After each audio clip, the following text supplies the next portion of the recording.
لو لسه في البدايات 5 حاجات هتخليكي تكبري في نظره. حلوة البدايات كلها حكايات زي ما قال الهضبة، لكن اهم حاجة في اي علاقة مش كلها لفلافة وحب، لا احنا بنحط فيها الاساسيات اللي بنكمل بيها حياتنا. طب يا ترى بقى ايه هي الاساسيات اللي لازم تاخدي بالك منها في البدايات علشان بعد كده يبقى بيحترمك ويقدرك ويعملك الف حساب؟ تعالي وانا اقولك. اول حاجة لازم تعمليها علشان يقدرك ويعرف قيمتك هو انك ما تكونيش متاحة طول الوقت، مش كل ما يكلمك يلاقيكي. ابن اللعيبه يا فاجر.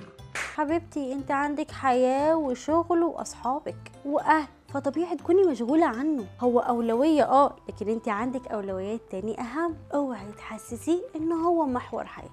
هو مهم لكن في حاجات تانية كتيرة مهمة برضه. انت بتتكلم جد؟ ده ويمكن اهم منه. والله ما اعرف غير منك دلوقتي يا ابو حميد. قد ما هو يبذل مجهود احنا كمان هنبذل مجهود، ويمكن مجهودنا احنا اقل شويتين 3 من مجهوده هو كمان. يعني ما تكونيش شخص معطاء على الفاضي والمليان، اتعلمي تستقبلي وبس، وبعدين قرري هل يستحق ويستاهل ولا لا. واوعي تتصالحي بسهوله، مش كلمه تجيبك وكلمه توديكي. يعني اعمل ايه؟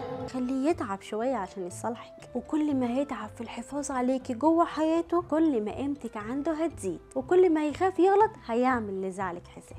قولولي بقى في الكومنتات ايه اللي لازم نزرعه في البدايات علشان نحصده في النهايات. انا نرمين لطفي وده بيتك مطرحك.